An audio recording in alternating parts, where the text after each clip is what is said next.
Welcome, my name is Mortimer Deadfellow, Lord of this eternal dusk. Join our horror barbecue.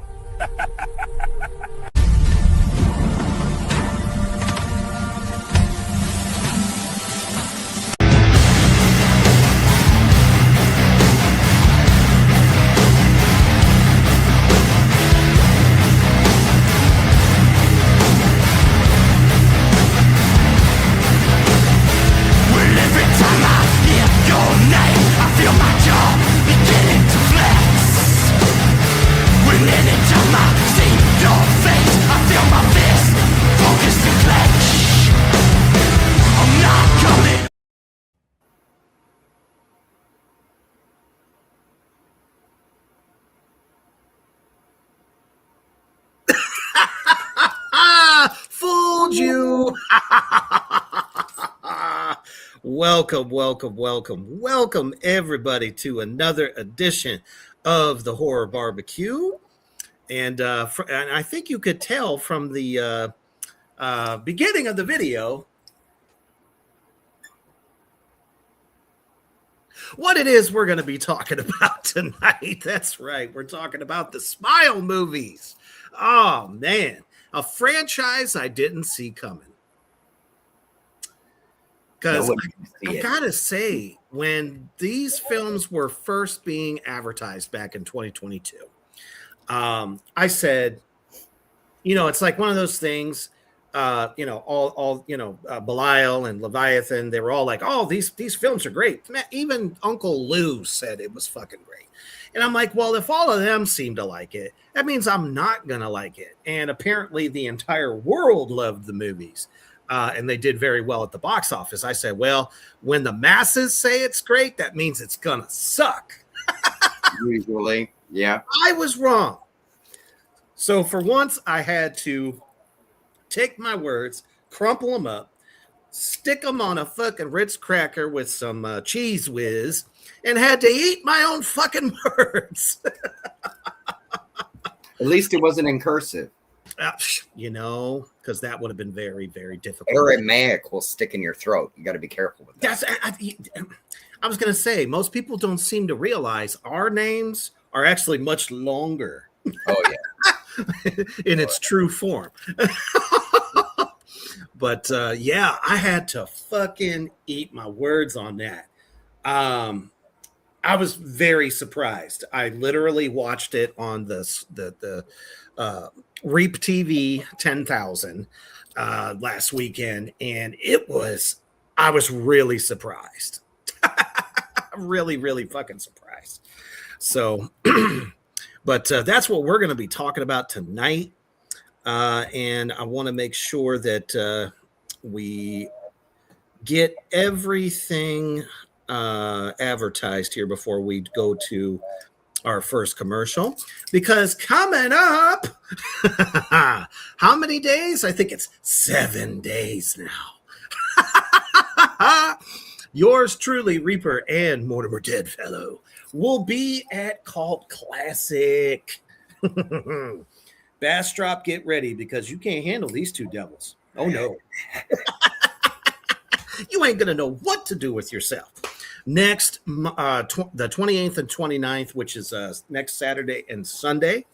If you are there, come on down. Don't be a square and hang out with the duo of evil, your undead outlaws.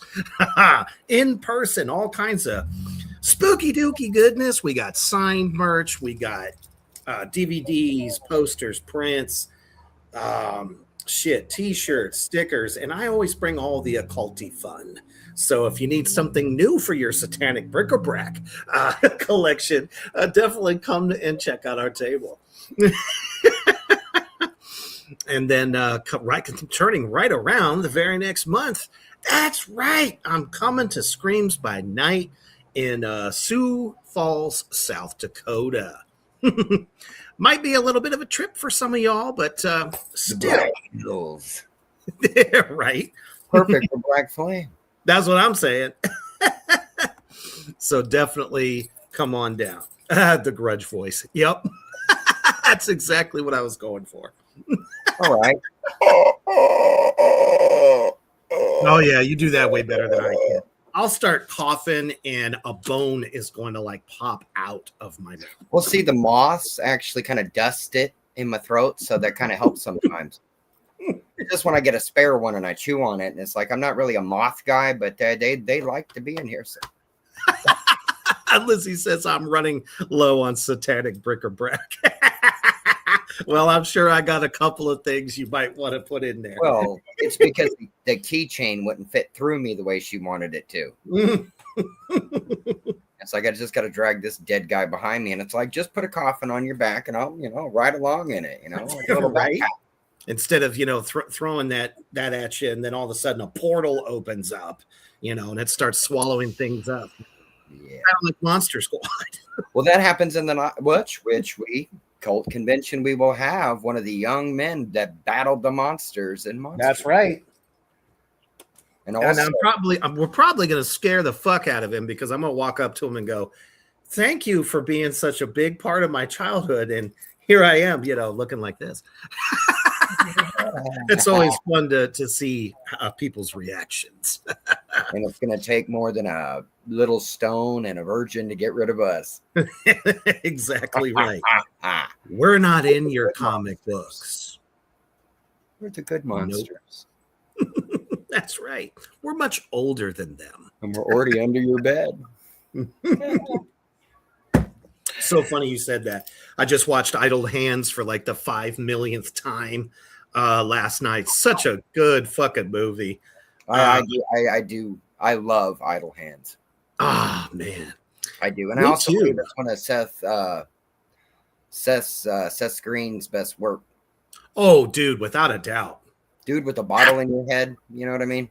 Mm-hmm. Exactly. But obviously, real quick, we're going to take... let me see here. You know what? We're going to go ahead and skip that because I don't have... Actually, no. Let's take a quick commercial break to our brothers at Horror Struck Hot Sauce. Hotter than hell. Check it out.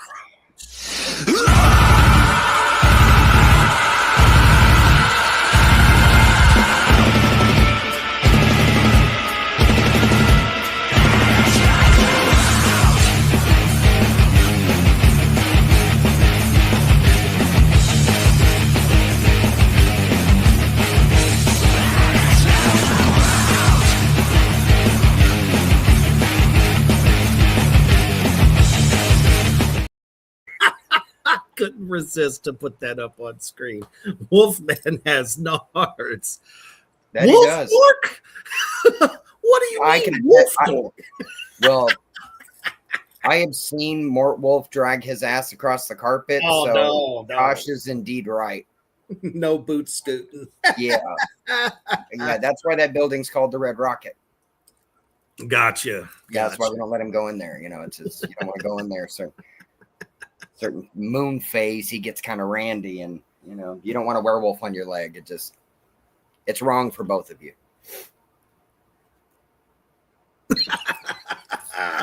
And man, I'll tell you what, getting to the first one, because I want to make sure we go in order.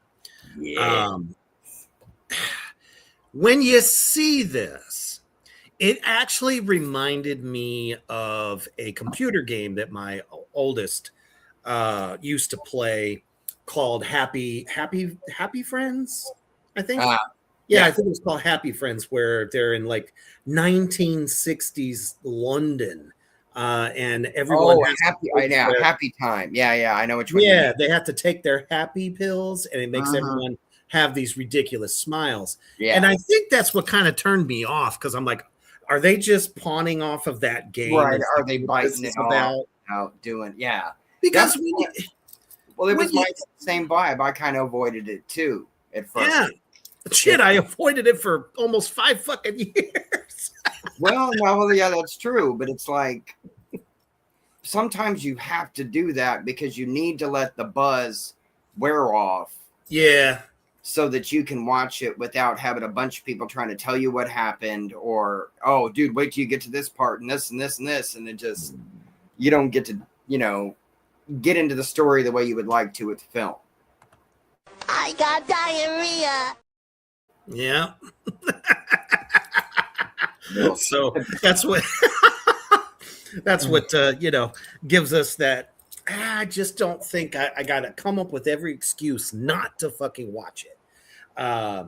So it kept showing up in Prime, and then it showed up on some other streaming formats, Hulu and a couple of other spots. And I'm just like, well, I've been itching for something new. And so I pulled that out. And man, at first I was like, okay, psychiatrist, Right. probably drugs involved. Nope. I was so wrong. Worse than President Clinton. I was that wrong. That I could. I know, Reaper. That's pretty wrong. Right? I did not give a fear entity to that woman.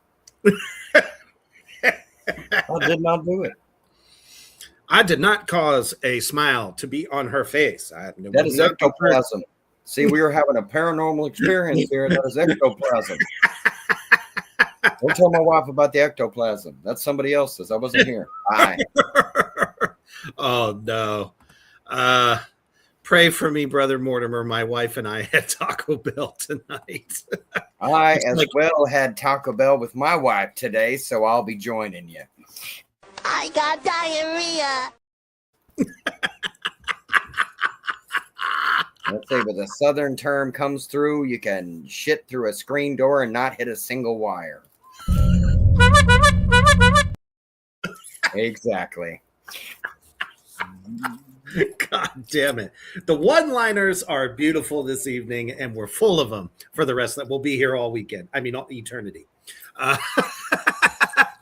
So, especially with the parking, I'm not getting out of here anytime soon. Right. Yep.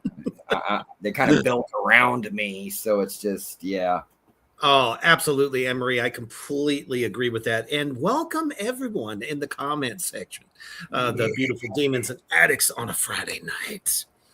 Man, so we get into this thing, and this movie really just kind of, I figured it was going to be a slow burn. Right. We weren't going to get anywhere fast, especially between the music. Well, in parts, a little lax on the music in this film. The scoring, we needed Babylon, for that one. Well, I mean, come on. Probably would have gave a little bit more of a, but a horror vibe. Exactly. But sauce it's that we desperately need. I do know, though, that the director chose like disorientating music and sounds on purpose. I felt disorientated. A fucking turtle came poking out. Right, exactly. But it was intentional through what they were trying to do. And I did, after watching the whole thing, I did understand why, but I was just like, this music sucks. I'm like, dissonance is not going to save if the story is lacking. But that's the thing. So we got this, like you said, disorientating, music going on. We're in, basically a psych ward, and she's got to deal with this poor young lady that is obviously losing her mind. And one minute they're talking, and the next minute, when I say it takes a lot as an actor to pull off being so horrified at something you can't fucking see. I gotta give them an A+ rating on that, because everyone. Yeah, no, they're not showing us what that lady is seeing. Right. Exactly. No, I agree with you 100% on that. And I think any film that has like a creature, like you said, an invisible horror or something, and it is the actors that sell it and make it scary. Oh, yeah. Photography, of course, is a big deal. But, that's the thing, is it's like they have to convey that it's scary. Oh, yeah, that they are absolutely like their mind cleared out, pulled apart. That they're and they all. But also, too, we have to say that we wouldn't have the first Smile film if it wasn't for that actress. That's too. right. Mm-hmm. You know, because the whole little tiny short that was based to create the first Smile. It's called Laura Doesn't Sleep, or Laura Needs to Sleep. One of those along those lines. It was a while ago, but she is the same character. Yes, her name is Sosie Bacon, who plays The patient, her first oh, patient, the patient girl, the girl that's our background.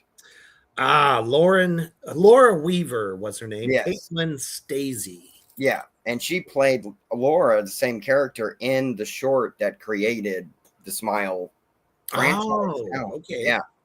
So she continued on her character. Damn. Got all kinds of bone fragments. Just trying to get rid of them. I told you, man. You got to start deboning them. I'm telling you. You demons just want to rip, the whole thing, just consume bone and all just to be cool. And it's like, I'm telling you, man. I got in a contest again with Asmodeus, and he's like, how many can you eat in 60 seconds? And next thing you know, I got part of Todd coming out of my mouth. Oh my goodness! That's why I always go for either a guy named Bob or Stu. Then I can make them in more, chewable pieces, little soul bits. I like a little bit of a Francesco too, for like a continental taste. That's not too bad. I do have to be careful with the brimstone's, seasoning, so that'll set my fire, literally. And it's hard to prepare your head so it looks like you. Right. As old as I am, I mean, I've got staples and duct tape holding me together. And I had to wait for duct tape to be invented. And a lifetime supply of talcum powder. True. But, and all of a sudden, everything stops.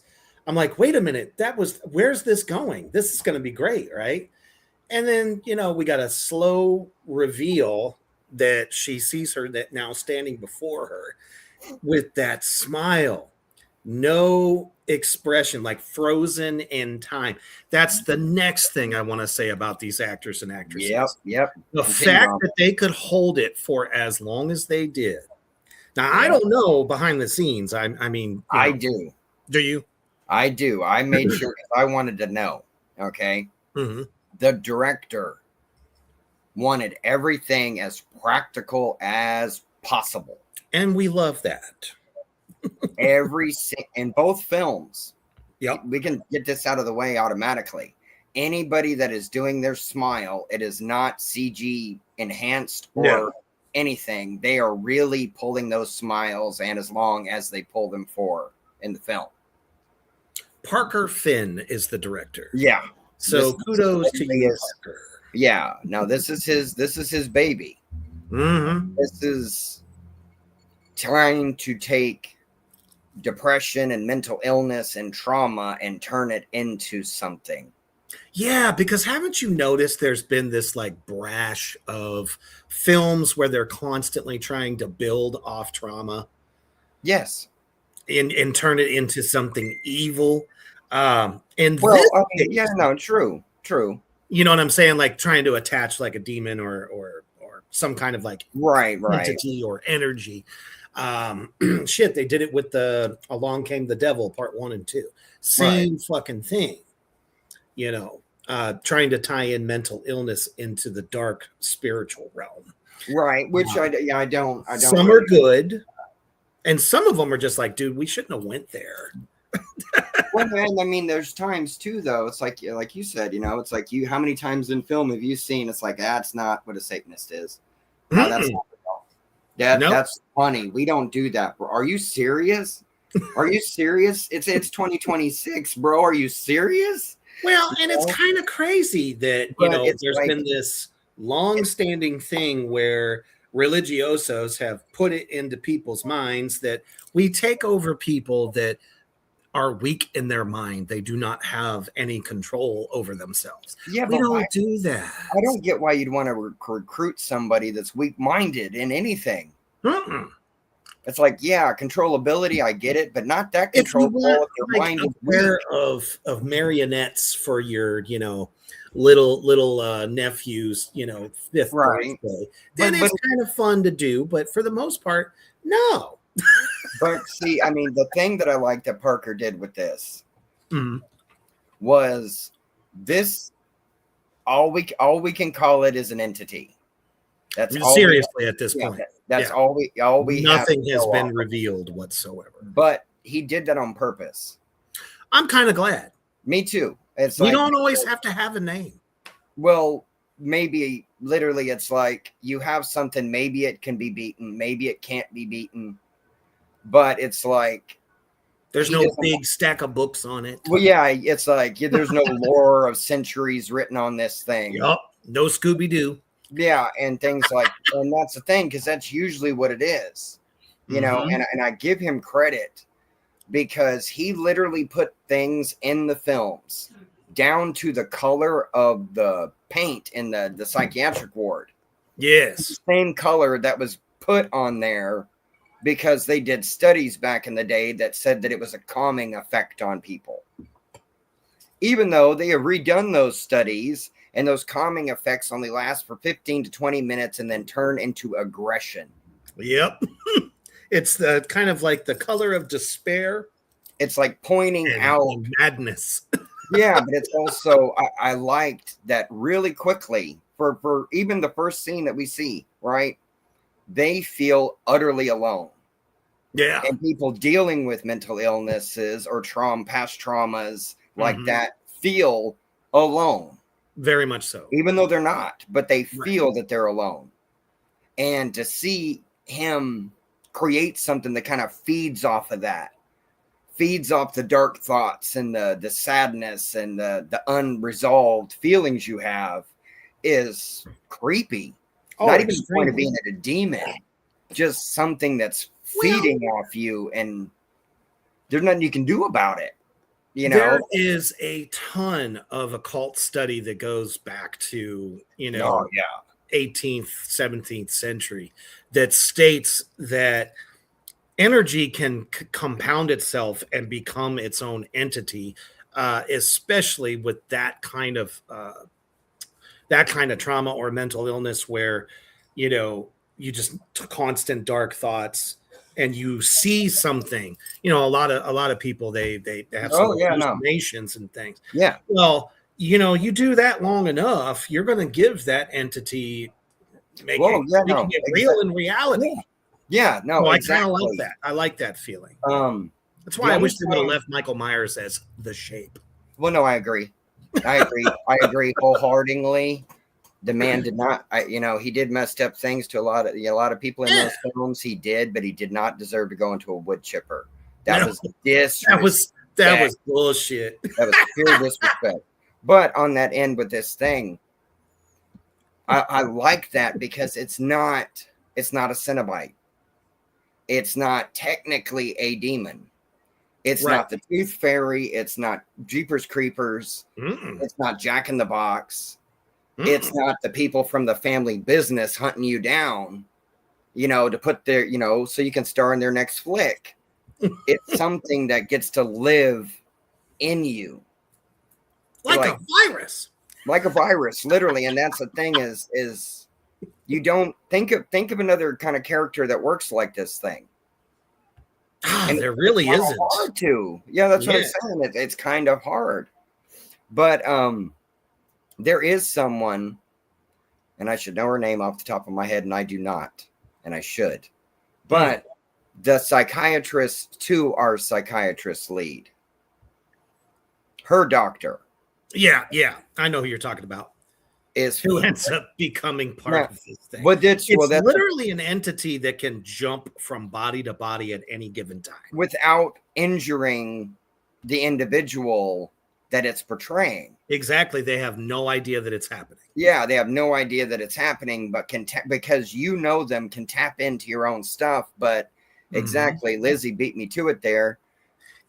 She was Calamity Jane in Deadwood. Yeah.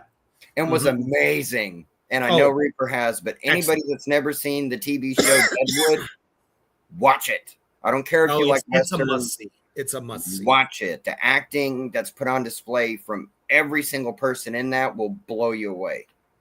Oh my But goodness. on Timothy this- Oliphant, man. No. Woo!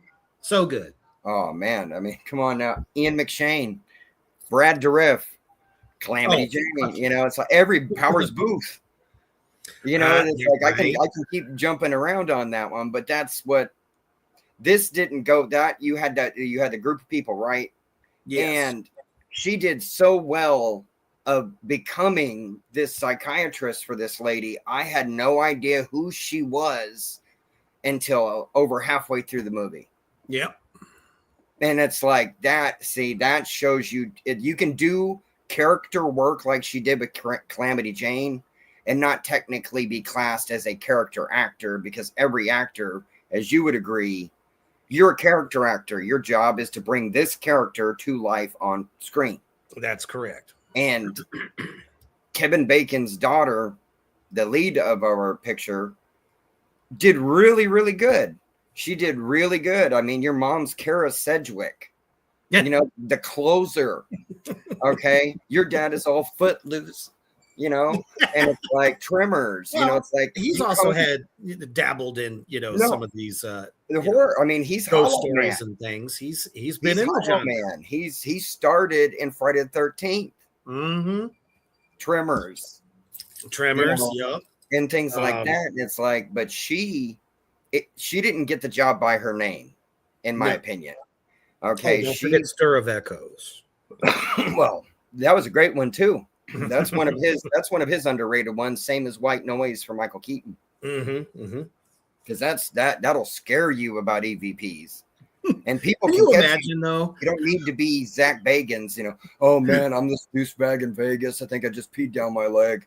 I'm gonna send this guy Aaron in here to get scared by the ghosts, and I'm gonna stand out here and play with my hair. Thought I farted and only sharted, and ooh, I bought a haunted house. There you go, exactly, right. But it's like with this, I like that Parker he wanted to create something original.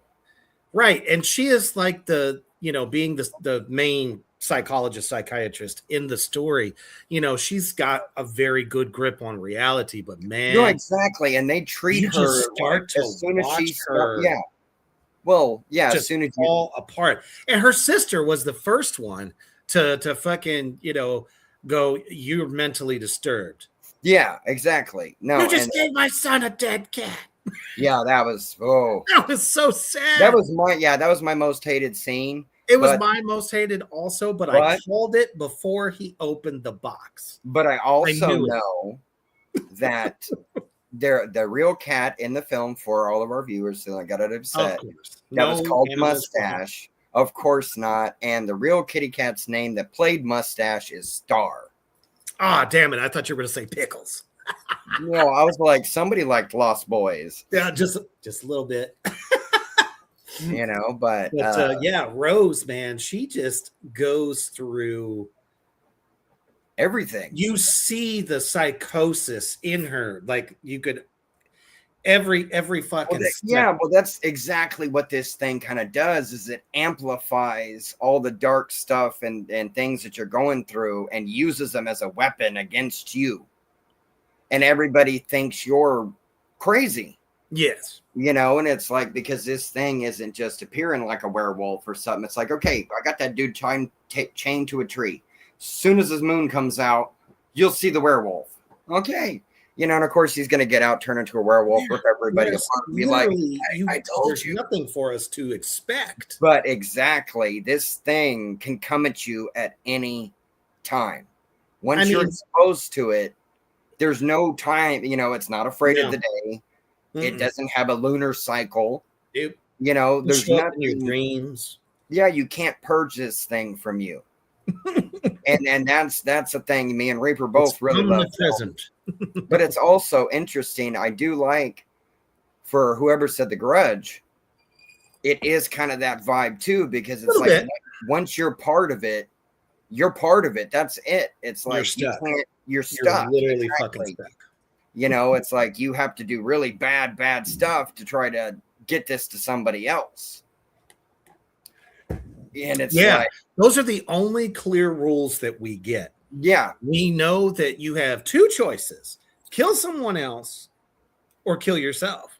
And you got to make sure there's a witness. And there has to be a witness for it, yes. So Yes, this yeah. film, I mean, they got me when after she had went to try to go talk to her sister. And then he's sitting in the car. This was my first major wow moment. Yeah. We see her sister really trying to come up to the car like she's just going to give her a fucking earful. And I'm just waiting for her to start shouting, and knocks on the window. And then her head dangles down upside down and looks at her. Yeah. Yeah. I was like, this has definitely cemented itself into my world of wow moments. Yeah. I wasn't ready for that. The background story for that scene, particularly because I felt the same way you did. Yeah, it was like, where the fuck did that come from? That came literally from Parker Finn. The director and writer created that scene, and see, Lizzie said, "Yep, made me jump." had to storyboard that scene to tell everybody making the movie how to make it happen and how it would look. And right out of the park for me. Yeah, it was great. Yeah, it was great. Yeah, I mean, you want to get somebody's attention. That's how you do it. But see, that's also making a jump scare that's worth it. The only other thing that would have been cool there, in my opinion, because obviously after seeing it, I was like, oh man, but they could have done this. I mean, she could have literally just ripped her own head off and smash it through the glass. Yeah. While smiling. Right. I was like, that would have been pretty badass too. That is true. You know what? That is one that I have to check out. He says if they ever do it, a badass crossover would be Smile crossed. Oh, It Follows. I need to see that. I've never seen It Follows. I got to give Josh is right on that one. That's a really good one to put on that too, because you can give it to other people and you have to by sleeping with them. Oh, hell no. And if you don't, there's this really messed up looking spirit that is slowly following you. And it will catch up eventually if you don't have sex with somebody and give it to somebody else. That's fucking wild. Yeah, but it was perfect because it was like the teenage ghost boogeyman creature thing that was don't have sex. And that's what they did with Jason, right? Yep, sure did. We wouldn't have Don't F in the Woods if it wasn't for Jason Voorhees. Right. You know, it's like, oh, hold on. Counselor's getting a boner. Give me a second. I'm gonna get my machete. I'll be right back. Just don't go nowhere. Just. How does he know every time, man? No, Mr. McCready's having negative thought or tasty thoughts again. Right. You know, Here comes the arrow. Oh, I was just practicing. Jason says. To Kevin Bacon. Yeah, right. And suddenly becomes bacon on a stick. Bacon on a stick. But I do believe, if I'm correct, Mrs. Voorhees actually is the one who took out Kevin Bacon. She did. No. She took out all of them. Of course she did. Well, they should have been watching him. That's right. I mean, poor lady gets like, so much grief. A woman scorned, especially to that degree. A mother, That's right. Mama Bear gonna bite. She's gonna snatch off your head, your arms, your feet. I mean, she could have talked to me. We could have got her some brain-eating amoebas for the lake. Yep. You know what I mean? That'll solve a tourist problem real quick. Oh, I'm sure it would. When the water dies out. Yep, you nailed it. Josh says, I feel a disturbance in the lake, Jason says. That's probably what he's thinking. It's not it's naked teenagers. I can sense time to kill. Yeah, okay, that's a double D. Yep, gotta go. Be right back. Right. Just teleports and it's like, man, he does teleport. I just watched him. I don't know how he does that. Him and Michael Myers and Freddy, I get it. You got dream powers, but like these dudes got little pocket dimensions. Like, wait a minute. Yep, I see Bush. If you rent that out, I would appreciate it if you rented it out or something. I could use a pocket dimension. Yeah. Couldn't we all? Uh, Yeah. Embry says, Pamela Voorhees did nothing wrong in my eyes. You cannot change my mind. Honestly, you know what? I mean, how else to get revenge? Read the Necronomicon. Hell yeah. Just Yeah. don't say Klaatu Verata. Well, next. apparently she didn't. Apparently she got an unkillable Deadite son, so she Yeah, got right. what she wanted. Exactly. She She did immortalized. get what she wanted. It's like, and he's added to the kill count, mama. That's right. The boy has earned his numbers. Now, the guy who plays Trevor, her husband to be, Rose's husband to be. A Train. From the Yeah. book. What the fuck was, I mean, he was instantly cemented as a complete and utter asshole. He is not trying to hear anything she's got to say. He's like, I'm moving up in my career. This looks bad on me. Yeah, he was that. I was like, I want to punch this guy in the face, like Which, maybe yeah, a sledgehammer even. that's what kind of got me with that. Is it's like I kind of felt that he got off light in this film. Right, he really did. He's just You like, know? I'm out. Yeah, but that's the thing exactly. It's like when you're literally your You're insane. See ya. exactly. It's like, yeah, she's going through some issues. You won't listen to anything she tries to tell you at all, Yeah. and just go, yeah, lady, you're crazy. And but the fact that he had to say, this isn't good for my career, I was like, dude, fuck off. You just go ahead, jump in a fire over there somewhere. That'd be great. Well, it's like, what did you do for your career? And it's like, and what did she do to literally become a doctor and a psychiatrist? Right. And then this is one of my favorite younger stars, who's now obviously getting a bit older. He showed up in Jennifer's Body. He was the goth kid. Kyle Gallner, who plays Joel, who is the cop. Ex of Rose's, and he's there for her every single step of the way. I was like, man, you done chose the wrong honeypot. Right. You stayed with that guy. Yeah. He's like, I know we're broken up and this is not us anymore, but I'm still gonna help you because I care. The other guy, he's like, sorry, see ya. Yeah. Come on. Which is interesting too, because it kind of seemed, which is funny because I mean, most of us know him from The Boys, right? Oh yeah. And he's not the sweetest person in that either. No, definitely not. And I think him being able to do this first one wasn't going to get in the way. I don't think it was a stretch. It's like, they're gonna think A Train's a nice guy. We don't want to do that. So let's just lean into him being bad. And he plays it so fucking good. Unsupportive. The term unsupportive is what yes. But also things behind your back. Oh yeah. Like you want support, but it's like, no, I'm gonna keep doing things that I think is right for you and not consult you about it at all. No, I don't care about your feelings. What are those? Yeah. Oh, what's that? You got to do what I want you to. Right. Yeah. He gives off that vibe big time in this. Big time. And it now becomes Rose and Joel trying to figure this thing out together. They're following leads.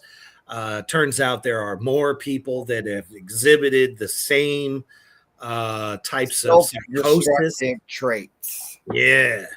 And they all have the same story, which makes it very clear that this is a real thing and nobody has any idea where the fuck it came from, originated, nothing.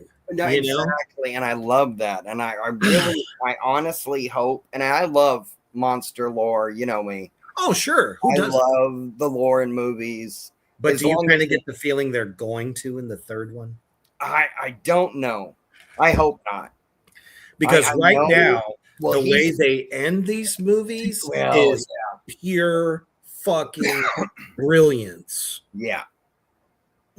And see, but that's the whole thing with this is I give it because he was quoted that the creator and director Parker Finn was quoted that he really liked the idea of a film series to where each movie gets more crazy than the last one. Exactly. Yep. and amp it up. So it's like as crazy in parts as when we get to the sequel, and this one had. You know, it would be really interesting to see which way he goes with it because it's open. It's not as straightforward Oh yeah. I as it mean, was in this one. yeah, we've done the professional world of psychiatry, and then we moved on to pop bubblegum fucking popcorn Barbie singers. What's next? Professional wrestling. Well, I mean, Wouldn't that be crazy? well, think about that, like MMA. Jack Black You know, shows up. Well, even on that, So- right? But the thing that this thing can do Yep. is alter your reality. You don't know what's real and what's not real. Right. Yep. And it's like it could Literally be takes you. yeah, and anybody with surprise. any memory experience, anything that's inside of your head, it can use against you. And you It don't also know. can make time lapses happen. Well, yeah, too, because it'll knock you out. It'll keep you in that illusion. And Yeah. it's like as it's doing that, it's feeding off of you.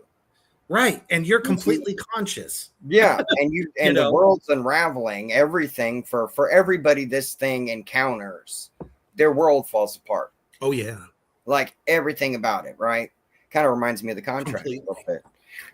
But a little less toothy on, for us. But still the same though. It's once you Oh no.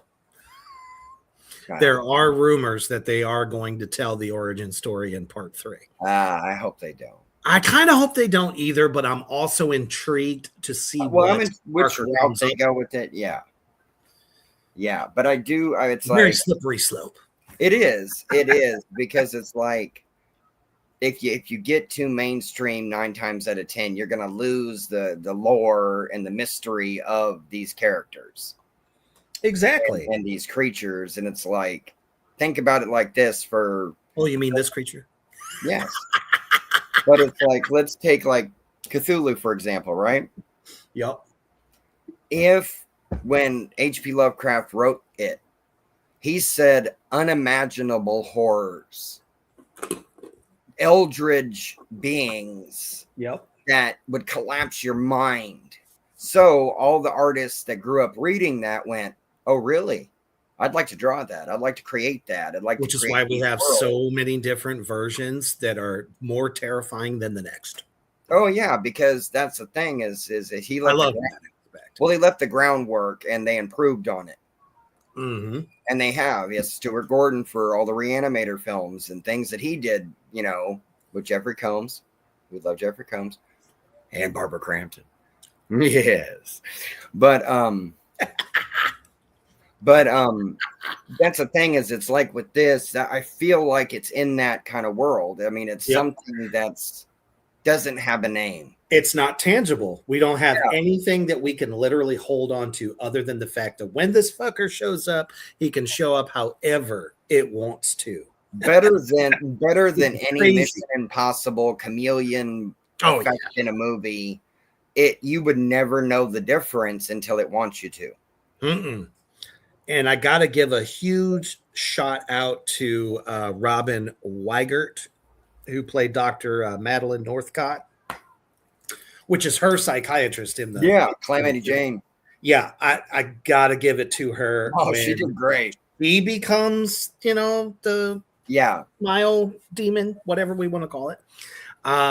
She was a badass. But That whole sequence was incredible. Well, that's what I'm saying. It's like that's which is interesting too, because that's when I realized that she was Calamity Jane. And that's what got me. It shows her ability and power Huge range as an actress.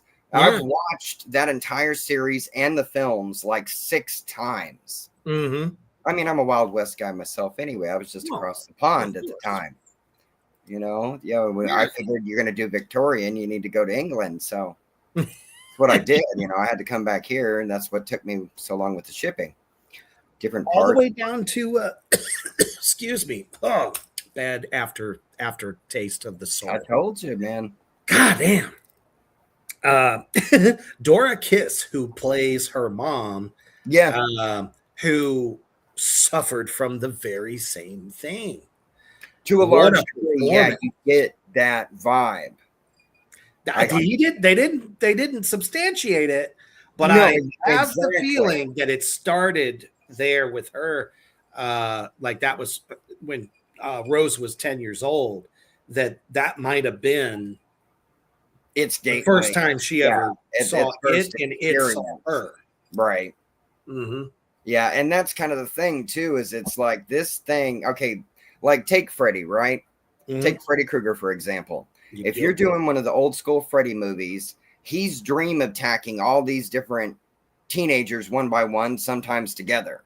Mm-hmm. Right? This thing is like obsessed with you. Oh yeah. It's in your head at that point. It knows everything you do. It manipulates Every you. dark corner, everything that makes you And you have fearful. no idea that it's happening until it appears to you. Right. So it's one of those things. I think part 2 does a really good. Well, exactly. Yeah. It's like showing of that. it is everywhere. Every sound could be this thing. All of them. Yeah, well, you know, Favorite fucking line from that you're one. thirsty. Drink some water. You're dehydrated. What? Yeah. And that's the thing. I love Parker Finn plays with your mind with these films. Oh yeah. Because that's what's happening to the person that you're feeling, that you should be feeling for, that you're going through this experience trying to escape the unescapable.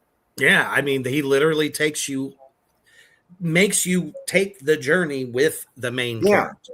I have to give him that. I really enjoyed that, even at times, which will it disorientates you. Literally turns the entire, shot of the picture completely upside down on purpose. I love that. Yeah, because it's showing them way unraveling, them battling this thing as it's chewing away at all the things that you thought you dealt with. Yeah, it's literally giving you the feeling that your world is about to go upside down. Yeah, it's like literally, and totally you can that phrase. It has a physical daunting effect on. You can see it very quickly. It doesn't take long before it will handle business. Right. And it starts quick. It does not. It's like, oh, well, I'll be all right. Maybe the next 2 or 3 days, the manifestation. Or no, it happens. It's starting that day. It starts messing with you that day. And there is a timeline for that too. Yeah, about a week. Yeah, but 7 about days. a week. Which is interesting, which I think to a degree, like I said, I might have been an homage. I think that's what it is. Exactly. To like Ringu and Grudge and stuff like that. Exactly. Or Ju-on. 7 days. I can't wait to see Smile show up in the new Scary Movie. I'm pretty sure it's probably going to pop up in there. That would be funny as shit. Dude. Oh, man. The fucking Wayans brothers would have a fucking I literally want to go to with that. To watch that. Oh, hell yeah. Mm-hmm. Yeah, I literally would watch that on the big screen. Fuck yeah. We don't want to give too much of this film away, even though we've explored pretty much everything that really kind of makes this first one pop. I mean, true, but we haven't given away anything that Rose nothing sees. Vital. Nothing vital at all. No, and that's the thing with there's all kind of tasty torture. We can tell you for you. Well, we could tell you beginning to end in this film, but you would cost yourself if you don't experience it with them. And you have to watch it in the dark.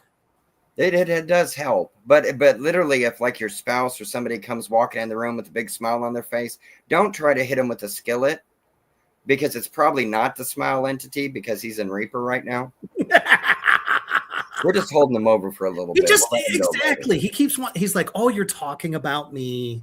I want to see. And now you get it with more.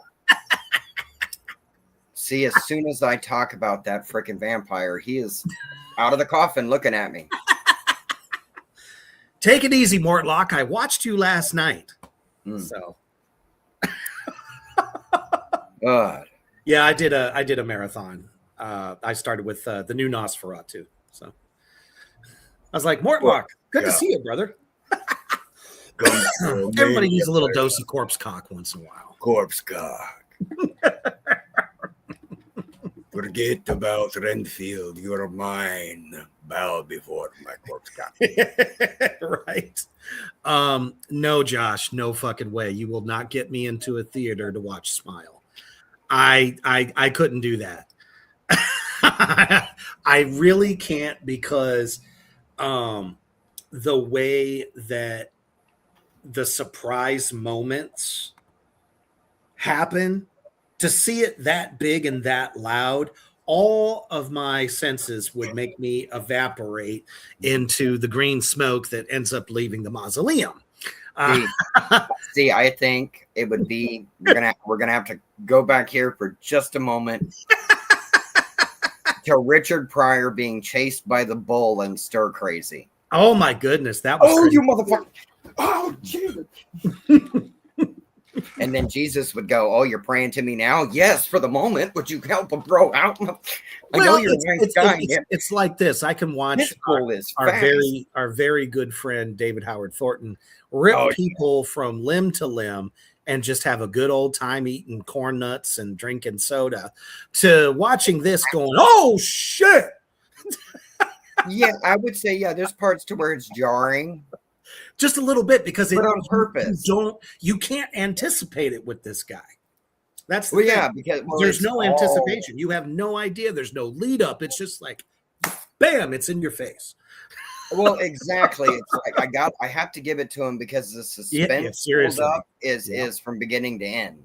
For real. It doesn't stop. And like you said, you know, it can get you at any time. It can affect you anytime. And any kind of way, really. Yeah, totally change your world, change what you're seeing, what you think is happening. Like, generate literally a world like you're in Sims, and you think, oh, I'm fine, everything's fine, I'm in control. It's okay, I've been dealing with crazy stuff, I'm in control. You're not in control one bit. Nope. Not Keep one fooling bit. yourself. That just makes me chuckle. And that's what I like about this, though. Well, it's a thinking thing. It knows what it's doing, and it's like, it's real good at it, been doing at it. It's its nature. It's like, woohoo, got me a live one. Exactly. And it's like, it's the most messed up Russian nesting doll you could ever think of. Exactly. You know, and it's like, and then I thought it was good. I enjoyed it, like you said, to where it gives you a new creature, it gives you a new thing.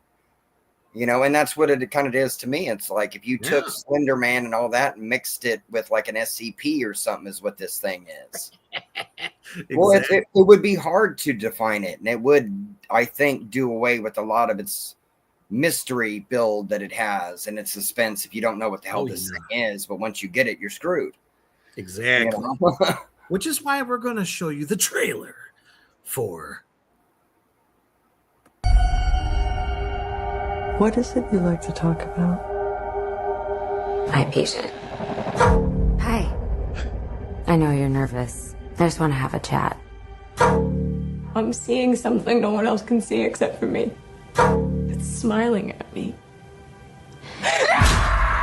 Oh my God!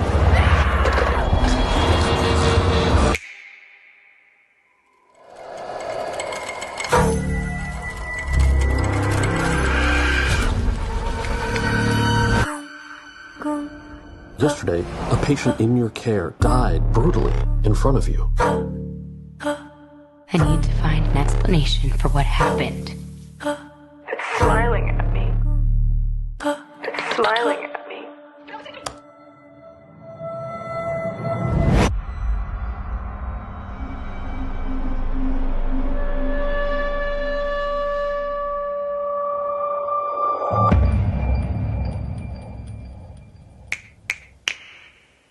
You're going to die! You're going to die! You're going to die! You're going to die! I found 20 cases involving 19 victims with a direct line linking them all together. You said only 19. Why is it that everybody else who's seen it is dead and you're alive? I've seen it too. You? How long between each victim's death? None of them survived longer than a week. Bro! Today's my 4th day. I am not gonna keep running. I have to face it. How does it make you feel?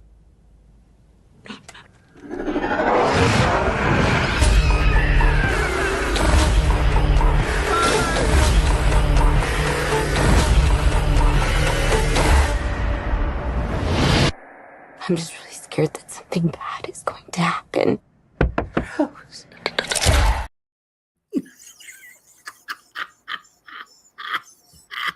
That was actually one of my favorite things about it too, was when, she's having that visit with her psychiatrist, Demons, and suddenly she says, well, how does that make you feel? And then she looks at her and just slowly turns into a smile. I thought that was brilliant. I bet you that was one take and she couldn't do it like that again.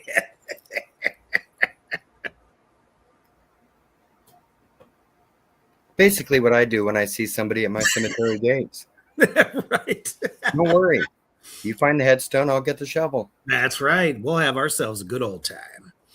Now you see everybody out there in Black Flame Land. Black Flame Land. Sorry, man. I got to get a new tongue. I need to see Morty. He's got a couple on back order for me. I got you for that. But words are hard with souls. I need to do one myself. But I mean, now you see why you should probably, if you have not pulled the trigger, like it took us 5 or 6 years to do it, think about watching it tonight. Or tomorrow. Make a marathon of it. Order in some wings with a side of soul and good cheer and stuff like that. Wash it down with a little bit of sauce.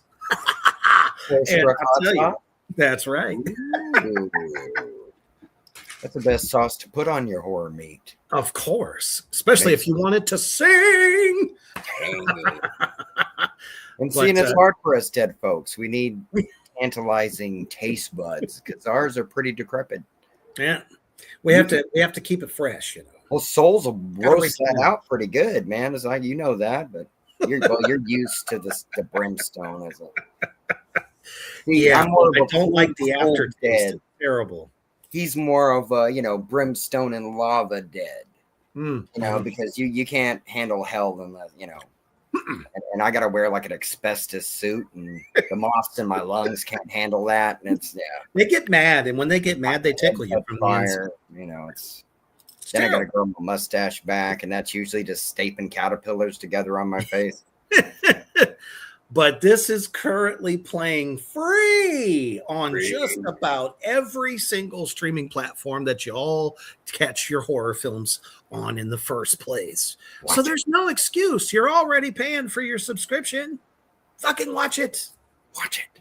Not just one, but 2, which we're going to be talking about right now. But before we get to that one real quick, guess what time it is?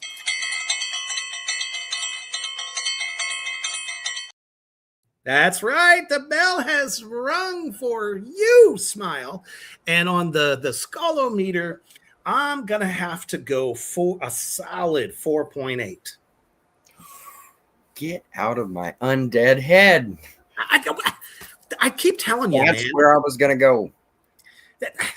4.8, literally. No, it's like I for establishing this, even if it never became like didn't have the mind that it was going to catch on and people were going to really like it so much. It felt like he did.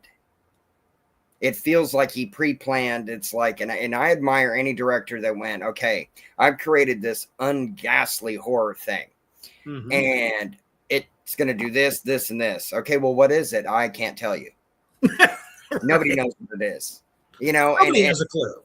And instilling that into this, but it's to like everybody's gone through something. Everybody feels like, I'm having a bad day. I feel like I'm losing my mind.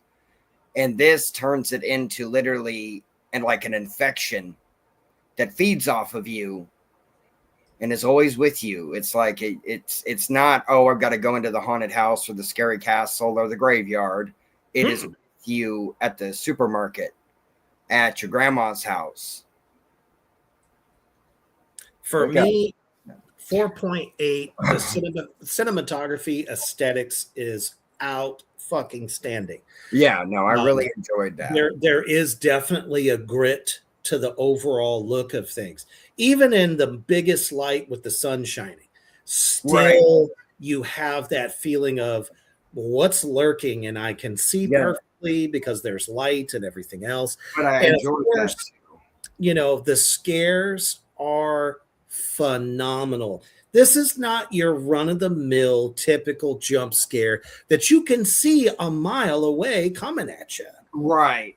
He just suddenly throws it at you when you least expect it, at the most nonsensical moments for it to happen. It's I think that's part of the genius there. Yeah, that I agree. No, I agree because it's jump scare. See, I don't mind a jump scare as long as it has a point. A point, and it's well done. And it's well done, exactly, to where I go, okay, you just made my sphincter just. Ooh, yeah, it's not like, ooh, I shot someone's coat at you, or oh, the bed sheet flies at you now. You know, that kind of jump scare. Well, it ain't like that. That would have been back in the day. Okay, but we can also say, right, look at it. Well, let's go back in the day for something, right? Something that is attacking you, that's everywhere, that you can't really see unless it wants you to. I think of the movie Poltergeist. Yeah. Even though it's not a ghost. Well, but think about it, though. On that aspect, though, in Poltergeist, it was more of... That's different, though. A dark creature that was... use the souls of these people. Right, his little cult. You know, to try to come back to life after he had been dead through this little girl. But they couldn't see it, but the whole house became scary now. And it's like... We all, most of us grew up watching the sitcoms, you know, it's like Family Ties. And that's what it is. You got like the Family Ties looking house, but then there's, you know, rot meat, you know, meat rotting on the counter top out of nowhere and things like that. It seems like to me that Parker was trying to do that. Make because creature that you can't escape, that's everywhere. It's like misdirection is built into it. Yeah, that's the other thing. The very disorientated feeling through it, and the practical effects. You're feeling what she's feeling, you know, and what Naomi Scott did. And I agree with Josh. I mean, the lead actress, the monster is ripping your face off. I mean, you feel that shit. But yeah, I mean, talk about some of your worthless jump scares. It just reminded me of, you know, Blumhouse's fucking shit. The Conjuring, the very first one, where the one of the bed sheets flies off the and then all of a sudden, it has the shape of a face. It's like, oh, that's just so scary. Yeah, no, the best they did with that, in my opinion, was the Crooked Man, and then they never went anywhere with it. Nope. They should have capitalized on the one good thing they had. Yeah, and it's like, you went it's like a... Smile is the horror version of Drop Dead. You just don't like this movie. I think that's what it is. Well, I mean, I can... not everyone has to. I kind of get that reference to a degree. A little bit, maybe. But well, to the attachment. Right. Because it is attached to you, and it's like we were said, it's like that's very, very Ju-on, that's very Ringu, that's to where, you know, once you're cursed by this thing or experience it, that's it. You know, you're done. You're in this vortex of this creature that feeding off of you before it's not even literally eating you. It's like it. I would compare it more to it. Oh, sure. Because you don't, even though Stephen King told us stuff, you still have no idea what it is. That's why it's called it. It's whatever you're afraid of. Right. Because it makes you taste better, Georgie. But see, but of course, this thing does the same thing, in my opinion. You know, it feeds off of your despair and your trauma, so it gives you trauma after trauma after trauma until it's consumes you, till it's dinner time. And the other thing I was going to say for this rating is the fact the ending just cuts. Yep. Black fade to black as fast as possible. But and you're left with like, oh. But we have to give credit here, and I know Reaper, I know you'll like this, Josh. You gotta give it this. The cinematography is the last shot is reflected in somebody's eyes. Yep. And you could literally make out the image. That is impressive to me, and it looked realistic. Yeah. And I'm sure it was done Real practically, through a dummy and special effects and everything. But absolutely, it sold what it needed to sell for me in that. And so it was abrupt. I agree with that. It does. Like, oh man, it was. Yeah. I mean, that was not like some. It was almost a page out of Sopranos, the original Scream movie, where you see an image of Ghostface in the victim's eyes. Yeah, because that's the last thing that they're seeing. Yeah, I feel like that was a kind of a cool homage there. But the way Parker does it, though, way slicker, way cleaner, way more brutal too. Though exactly, it's and that's what I like about it. It's not easy. None of them are. Oh, this person got taken out like this, and it was like off screen, and it's like no. If somebody's going down in these films, it's going to make sure that you, the person infected with it, see it. And the last thing I'll say, one last thing I'll say about the film before we move on to Smile 2, is the fact that, one of the most awesome moments is towards the end. Yeah. Obviously, when you're going to watch this, you're going to see it. When I was talking about the time lapse, we literally think that she is kind of gotten over her personal demons, and just to find out that nope, none of that already been caught in the loop. Here, I'm gonna make you think that you're getting away, but guess what? No, you didn't. Well, that's what I was saying. Exactly. No, that's perfect, and that's true. And actually, honestly, brilliant. Morty does not like to change his skull, but I got to give it that. Because literally, I got to go 4.9. Okay, I can agree with that. I can get down with that. One factor there is it's like it doesn't matter where you go. Nope. It's with you. Once it gets you, and it's like I said, it's not Freddy focusing on I'll survive a little bit while it's getting that other kid. Because that's what always happened in those films. Nope. But it's like in this. It's the loneliest, emptiest existence to have is in this. Yeah, and ahead of time, both lead actresses for both films tore it to pieces. Oh, we're about to talk about Naomi Scott because I found out some shit about her that I did not know previously before this film came out. I didn't know. And I had a sneaky suspicion. And I was pleasantly surprised because we are getting into the world of, if I can find it, yes, Smile 2. And man, Parker already had me at, we're going to make the final girl in this one be a popcorn bubblegum Barbie pop star. Well, see, I don't think it's exactly that. I don't think they went Britney with her. Not quite. Not my opinion, and I think you'll agree. A little bit though. Just I know the actress said that she based her performance off of Lady Gaga. Oh no shit. But also, I did not read that. So that's cool to know. Yeah, they threw Kesha in there. Oh. Because they wanted the chick to where she stumbled. She wasn't right. It wasn't like she's had her issues in her career and it's her big comeback. Right. This is her big comeback. But she's famous. She's that famous. Right.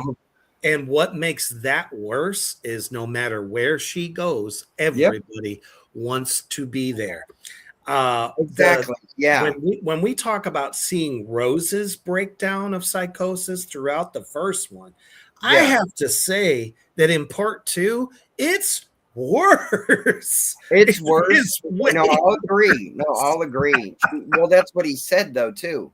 Yeah. Was that each film was going to amp up more than the last one. Mm-hmm, and Rose, I agree with you. And there's nothing knocking her at all. She did amazing. She was more stoic in her grief and her trauma. Right. She still had that I'm going to beat this attitude. Yes. And Sky don't have it. Really? Well, Sky's been, I think, to me, Sky got beaten down for longer socially, emotionally. Oh yeah, from all ends of the spectrum. From all ends of the spectrum. And that too, her career, her mother, her relationships, like anything. It's like she was getting. I mean, she can't even practice a dance routine without seeing her leg break again. Well, exactly. But it didn't happen. But it's like, well, it's trauma. No, exactly. It's she's the entity's like, gotcha. It's like, yeah. It's like, but it's so hard to explain. But you know what I mean. It's like, no, I get it. I completely get it. Every aspect of you, and it is just like he's saying it too. Okay, to me, this thing is in your body, going. It's going to be really funny. Seriously, it's like he's a little devil on the shoulder going. Exactly. No, exactly. It's like a curse. To me, it's like a curse that willingly seeks out more people. It's not something that's sitting in a dead man's chest, or something like that. You don't get to say something to get affected by this thing. Oops, the director did it again. Excuse, I got to go brush my teeth, quoting Britney Spears. No, when it comes to this movie, and she thinks she's so headstrong, and I'm gonna beat this, and this entity shows up and is like, hold my beer. No, exactly. No, and that's the thing. Exactly. You think you're gonna beat me? Good luck. Well, I think she was irresistible to it. Oh, very much so. This is one of the tastiest morsels this creature has come across. Yeah. Like, that's what I would say. Exactly.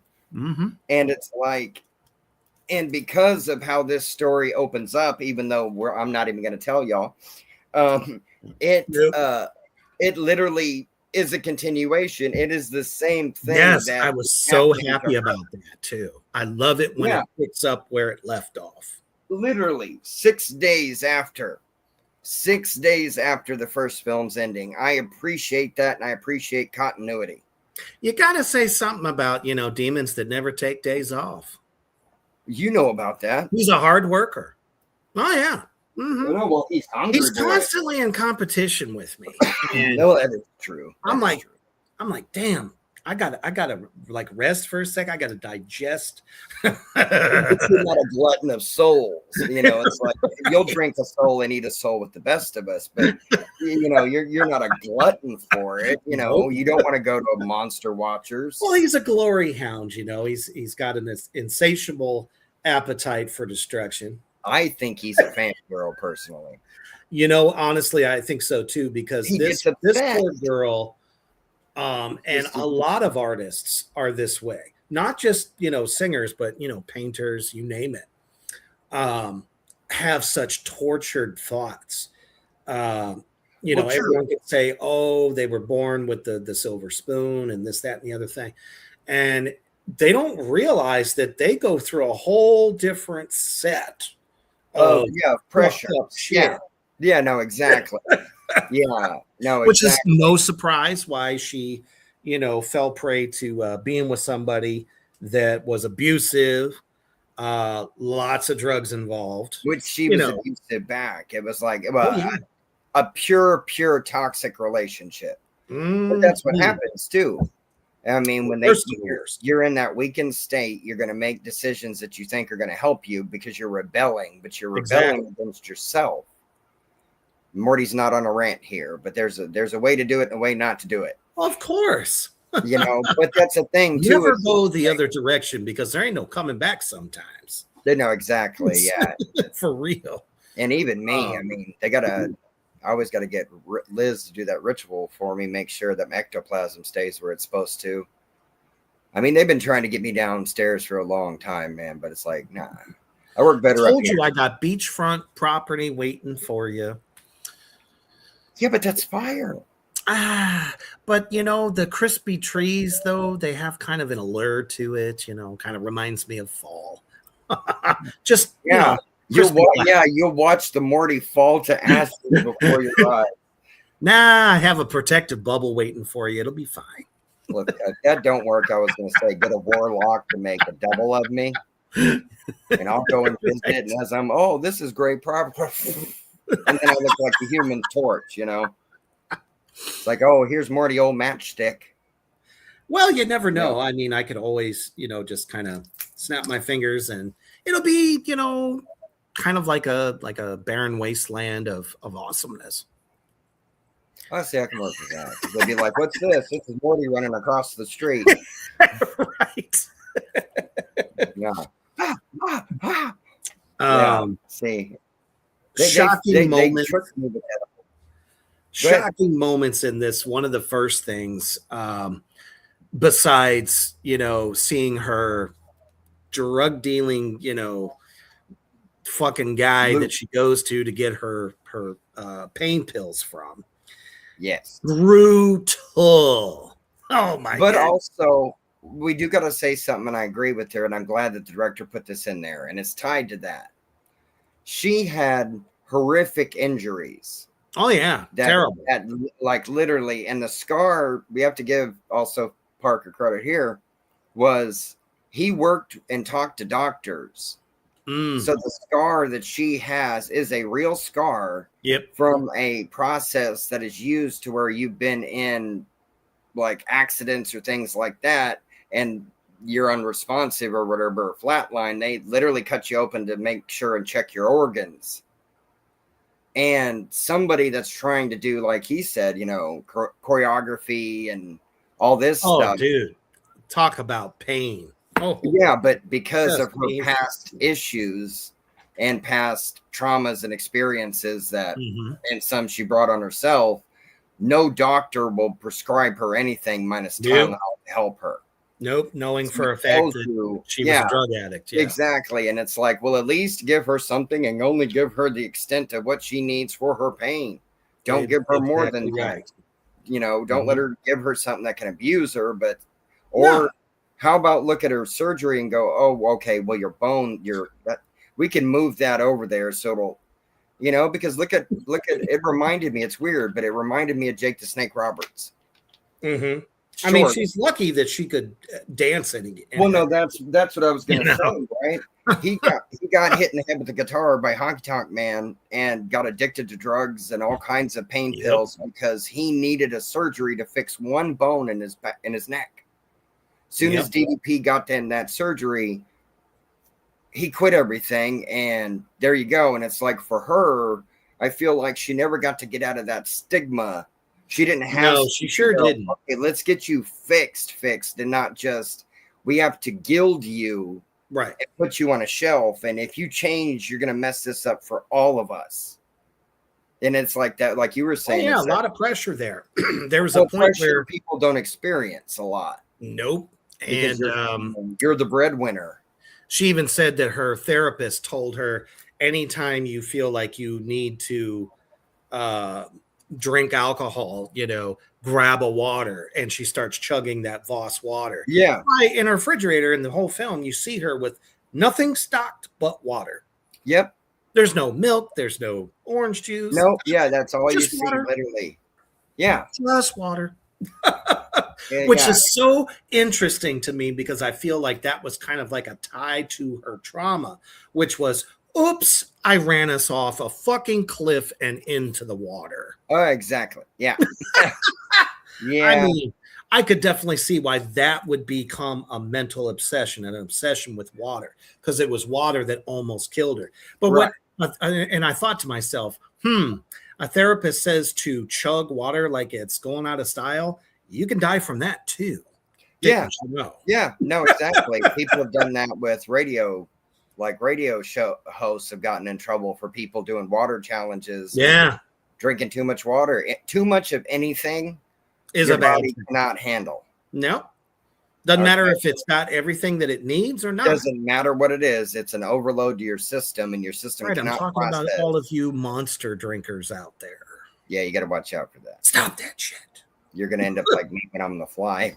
Right. Okay, sorry. That was Vincent Price. The fly jumped in me there for a second. I'm all right. I mean, this entity gets her to literally fuck up Everything. At an award show for the what was it? The endowment of Like for children.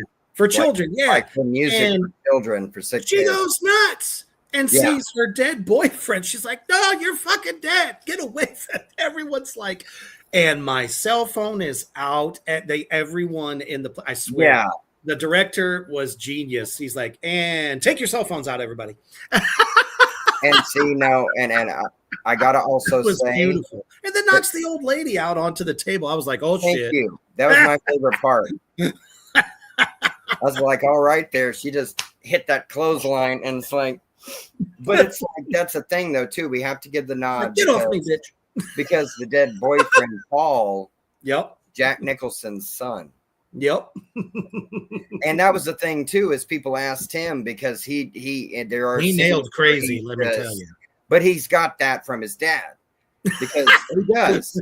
Because his face isn't exactly like Jack Nicholson's, Yes. but he literally looks like Jack when he's doing the crazy, the Shining look.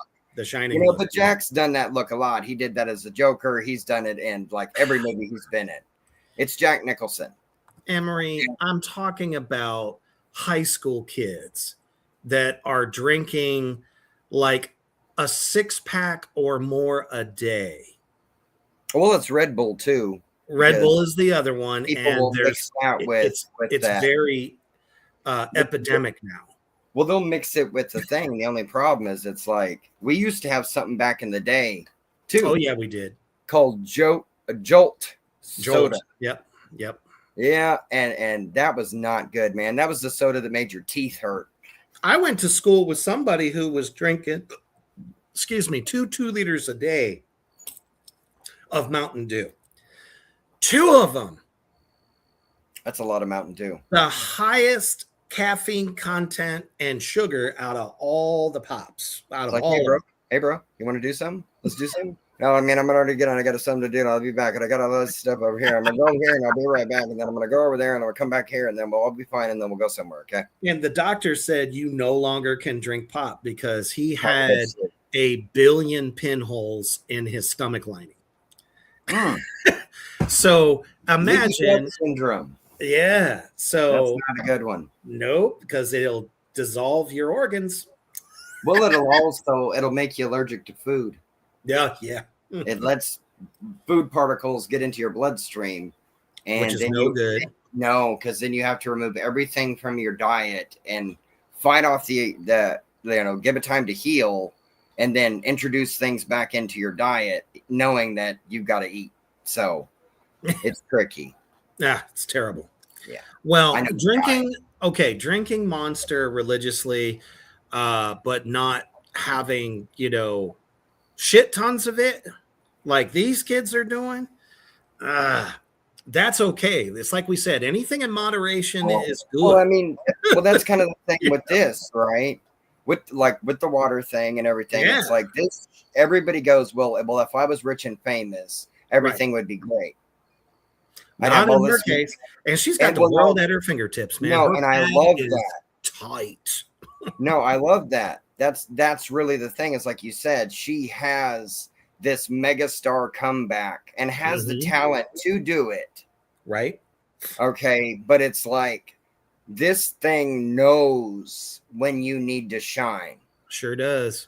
And it knows when to strike you when you're at your weakest, and you're at your weakest because it's been cutting that rope and fraying your mental phrase until it's ready to just completely devour you. Well, And make you one with it. we talked about the time loop thing. Well, they Oh, took yeah. the time loop and put it on fucking steroids. Oh yeah, but also Like creating. half of the fucking movie didn't happen. No, exactly. No, I agree. Y'all will see what we're talking about No, when you you'll watch see. part See, two. that doesn't ruin nothing because we didn't say what part. Nope, sure didn't. But it makes it wicked. Yeah, she sold it. She did amazing. She should have got a award for as well as she did. Oh my goodness. And to find out that she is actually a trained vocalist, that all of the songs that you hear in Yep. this film were Yep. her. Yep, she co-wrote them with one of the producers. Yeah. Yeah, and yep, that's her singing. So So right saying, there, like, I have to say kudos well, I've also got to say to Naomi too, Scott for that. well, even the director said that when she was already a fan of this series, she had already seen the original short film and Smile and when she got a chance to like audition and talk to him about it, it's like she went head in 100%. Big time. 100%. And I respect that because it's go, go, go. So many waves of different emotions, up and down, up and down, up and down through the entire film. She doesn't get to take breaks. Nope. She's hysterical. She's normal. She's crying. She's But horrified. what she's going through. Well, that's the thing. What she's going through, it's like, oh yeah, no, I'd be pretty freaked out too. It's like it's not stuff to where you're going, hey, that's nothing. I mean, oh, big scary thing. And no, this thing doesn't let you try to just go back to doing your normal thing. Like you can't even do a signing, Yeah, you can't before the show. That was nice. That Mr. What a great fucking that was a great character for that. They did great with that. And we just got to say shit stained undies. That's all I'm going to say. Because there's nothing freakier than shit seeing stained that in the darkness and it comes running at you. That's all I'm going to say. But what I find, and I think this is why the entity found her so delicious, is the fact that, and I don't want to ruin the ending, so I'm picking the best way to say this. Let's just say he found a way to be able to jump into multiple people. Yeah, well, see, and that's the thing about that without giving that away, because we don't know what that's going to do. Nope, we sure don't, which is why it's like, damn it, where's part 3? But no, and that's the thing too, is I need resolve, damn it. It's like, yeah, just from that. And if he continues on to where it's like the same universe a few days later or whatever, after the so-and-so event, I will love that. I'll watch it. He'll get my ticket. I'll watch it just to see where he goes with it. The choreography of multiple people being puppeted by this thing. Oh, that was wicked. By the way, that was wicked. I have never seen anything like that. No, yeah, I can imagine that they shot that in frames, so it was like, okay, position 1. Yeah, no, exactly. I thought that. Don't move. Don't breathe. That was so wicked, and it's literally taken something that she was good at, and used to against her, like weaponized it, and I loved that. That's what it does. It does. Like if you're an artist, it turns flips everything on you. So it's just torturing you more. You paint horrific, messed up shit that this thing is making you do it. It's consuming you and playing with you at the same time. Mm-hmm. It's very cat and mouse entity. They're the best kind. Oh, well, they're harder to nail down. Then you need an old priest, a young priest. Not really. Dude, that's another thing. This far transcends any type of possession film. It really kind of, I don't know, in my opinion, it is very unique at the fact that, let's say for lack of any better term, that this thing is a demon and it is playing with its host.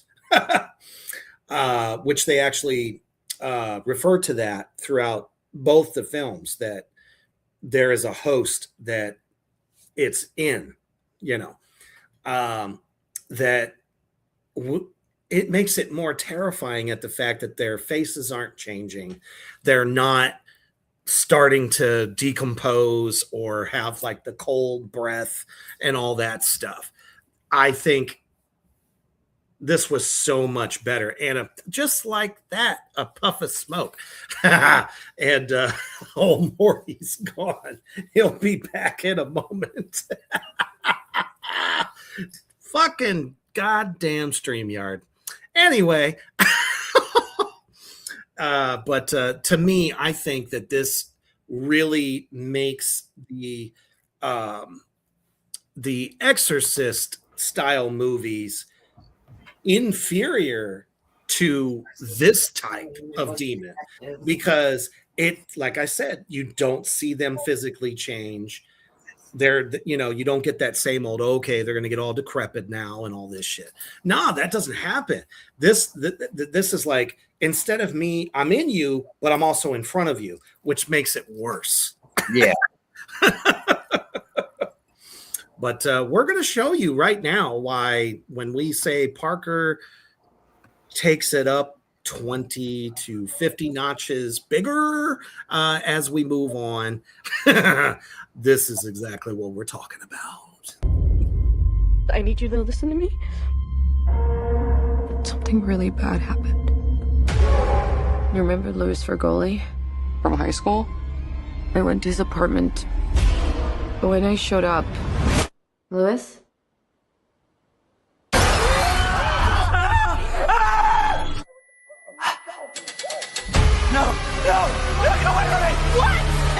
He was smiling at me.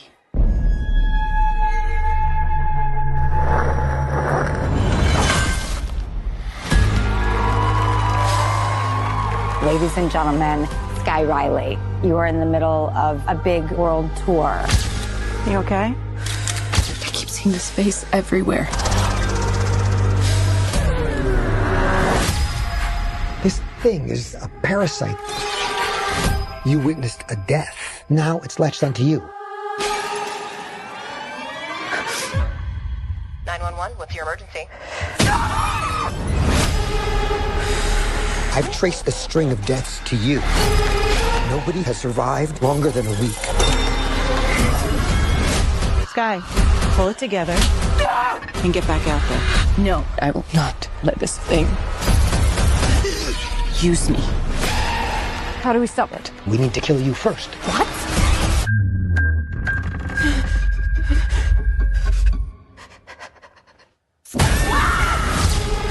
We have to end. You're not in control. I am. I need to stop it, but I don't know how.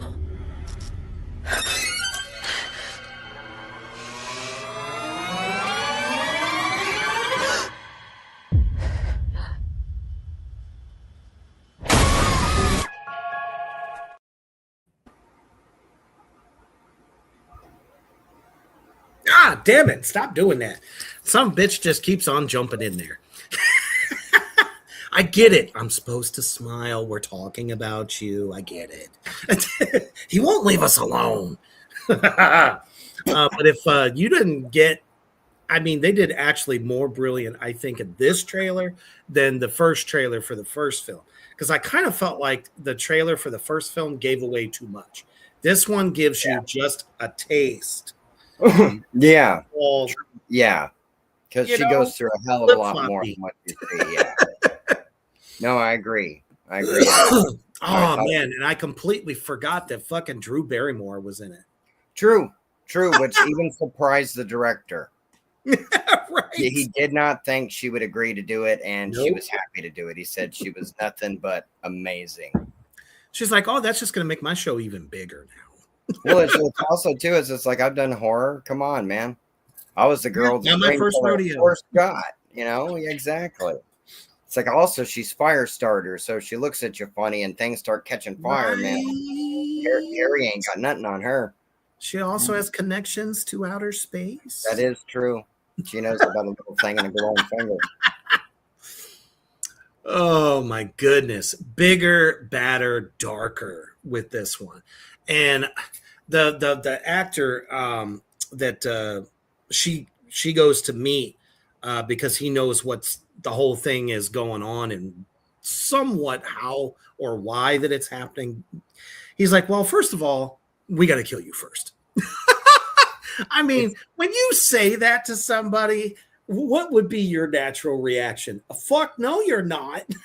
Well, see, the funny thing for me on that too was the first time I'd ever seen him was on House. Oh He was yeah, one of the doctors on House. So it's like, okay, that's believable. Now, Yes. now say what? What did you say to me? It's like, we got to do what? Are you No. insane? Yeah, No. exactly. And We that's just need to stop your heart long enough. right. But to see, and that's the whole thing there too, though. It's like what it was saying. It's like you have a very short time to do something. You really about do. You it do not before have. it's already too late. It'll generate worlds around you that you have no idea what's going on until it's too late. And if it thinks that you're kind of getting a little too far out of its game, it boxes you in with a whole bunch of new shit. Oh yeah, exactly. That's what I'm It's like saying. a That's video game that never ends. It's like every couple of stages you got a big boss. yeah. And then that's the thing with this thing too, is it's like it really feels like a futile, you're not really gonna get anywhere with this thing. If it doesn't want you to, once it got you, you're not going nowhere. It's like you can keep swimming, but I got you. Fuck yeah. You know? Absolutely. It's like the smiling demonic entity version of the raft. It's like, go on, go for a swim. Go for a swim. Oh, it's okay. I'll keep you afloat. We all afloat. Oh my goodness. Oh, fucking goat is itching again. I do believe it is time for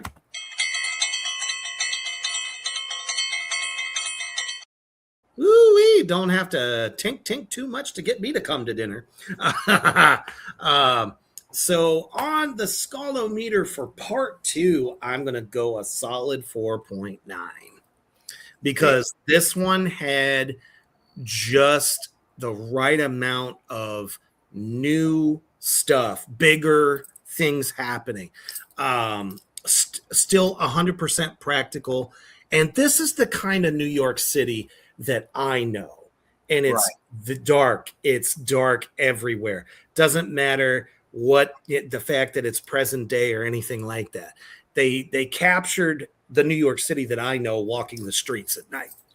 Right. And that's the thing too that I got to give him for, like, each one of his films that he's done in this series.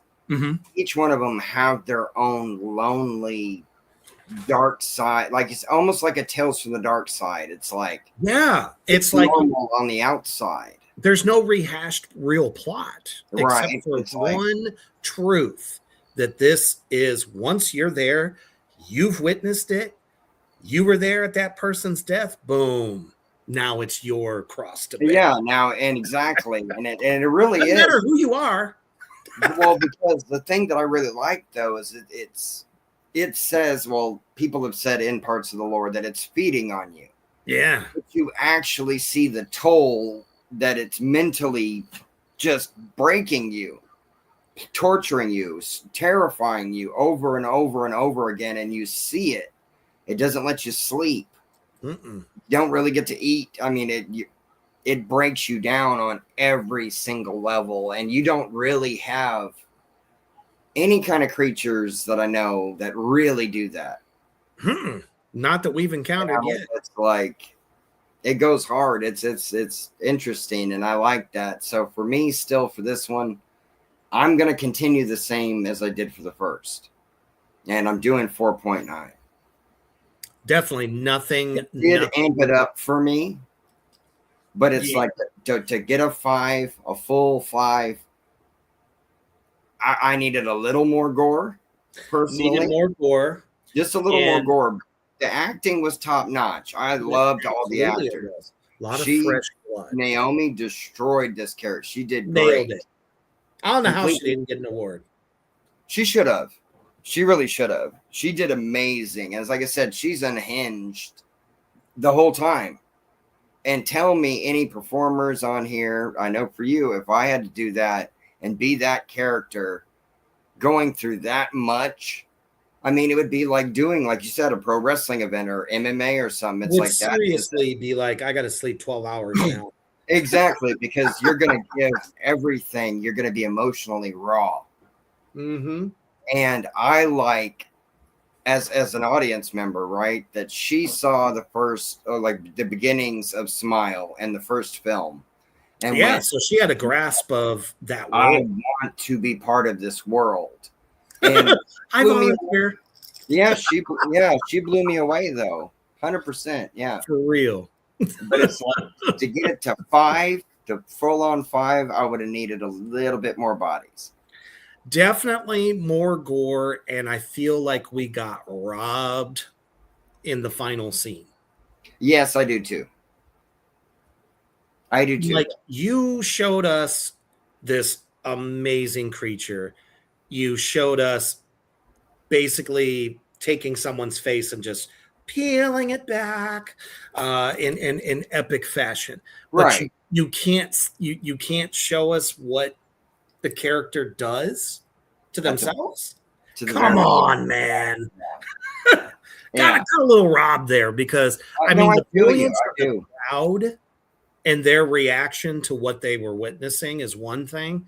I thought that was really good, but it's like, No, I did like that part, but I agree with you. They should have made it 50-50. Right. No, I agree. Yeah. I do agree that is my one, because you would think, in my opinion, too, actually, being like a pop star and, like I said, being viewed by everybody, I would have went a lot farther than that. I would have thought that they would have went a lot farther with that part than they did. Oh, there's a buffet of things they could have done. Yeah, that's what I mean. It's like, come on, everybody. You could have had a complete stage full of blood if they really wanted. Yeah, that's what I'm saying. It could have really been a spectacle. Mm-hmm. But it's like they didn't go that far with it. Small resolve, but still gave us an epic ending. No, I agree. I agree that the ending did not ruin the movie for me. Right, that little part isn't gonna make me go. Yeah, okay, no, the meat no. of the film is bad. No, not Yeah, if you're not behind and following the Smile entity, then you're not gonna like it. Exactly. So that's You're why bound to give we a are urging all of you in Black Flame Land to definitely check out. If you haven't seen these, please go right now to your favorite streaming service. Motherfucker, it's on YouTube. You know, you can watch it there too. There's no excuse about why you can't see these. I see you. Yes. Thank you all so much for an epic episode of the Horror Barbecue. It was kind of a toss-up with what we were going to do tonight, but you know, I felt like this was still so fresh, and I'm still kind of, both of us are kind of hype about it. It's a good film. Yeah. Looking forward to a part 3. We hope that it doesn't have the Blumhouse curse. Third film sucks. No, we don't want to see that happen. And I don't think that Parker is the type of writer that's going to go, yeah, let's tank it. Yeah, no, I agree. He's a director and a writer that sees the possibilities and the cool things that he could do. And he's done things that are very anti-horror. Mm-hmm. You put horror on the pop stage. Yeah, that never happens. Exactly. And that right there, to me as a viewer, and I'm sure you, Josh, Lizzie, Emery, everybody, all our demons, that gets our attention. It does. Give us something now, if he takes it to the church, we got a problem. Well, exactly. Leave the church out. The church doesn't even need to be around for this. Well, I don't think, even if the church is involved, they're not going to be too cliche. They're not going to get away from it either. Well, no, I mean, I get that. But we've seen possessed preachers, pastors, priests. We've seen all that before. So let's just not tread that fine line unless it's really, really short and Well, it doesn't have that big of an impact. Well, we're waiting for a very skeletal, bony preacher that's coming along, but he's not really possessed. More of a murdering, creature in death. So it's like, right, he's well on his way. He most definitely is. So definitely put this on your list of things to watch. He's not behind me, is he? No. Okay, I'm just making sure. But if you feel a tickle on your butt, it's him. He's grabby like that. About to put his fist up, probably. He's a practical joker, I tell you. See, and then we'll go from smile to dead silence because Morty will be a puppet now. Right. And that version, we just don't know what he's going to do. Yeah, I don't want to see that. No, definitely not. But thank you guys for spending your Friday night with us. And the fun doesn't stop here. Yeah. Tomorrow night, we are back in black and ready to deliver so much more crazy fuckery for the goddamn program. Tomorrow night at 8 p.m. Originally, we were going to debut The Void. But unfortunately, Crow Hendricks has a prior engagement and is going to be hanging out with Ari Lehman this weekend. So, I mean, we can't say anything bad about that. Yeah, no. I mean, Ari says, hey, I'll let's talk, let's talk. Right. He's been on Reapers Underground, a few years back. Ari's awesome. He's a great time. Yeah. Especially when he's smoking bud. He's the first Jason, man. Mazel tov. Exactly. He's great. I love him. He's 100%. truly a cool character. That's what we say to you, Crow. You're doing the good work. Great. You're doing amazing. We understand, and believe you me, see, that's why we have so many voids in the underground. He designed it for that. Just peep into our little worlds, and soon you'll hear that chime, and then you'll fall into the void. Yes, absolutely. But he'll get you out. I mean, the guy. I mean, come on. Definitely, you can catch the premiere of that next Friday night because I'll be in Bastrop.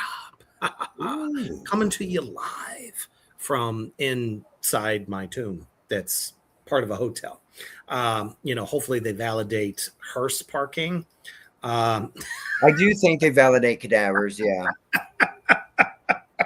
I'm hoping. You can just prop me up in the corner, I'll be fine.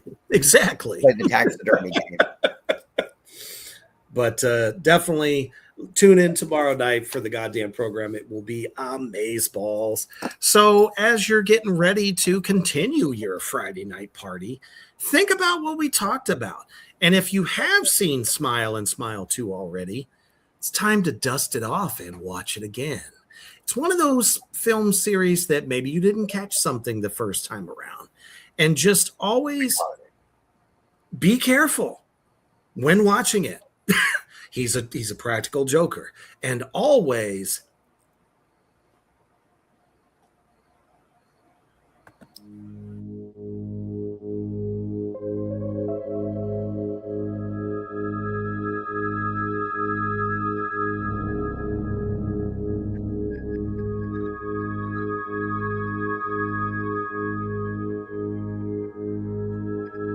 Thank you for joining us on Reapers Underground. Stay tuned for more from Black Flame and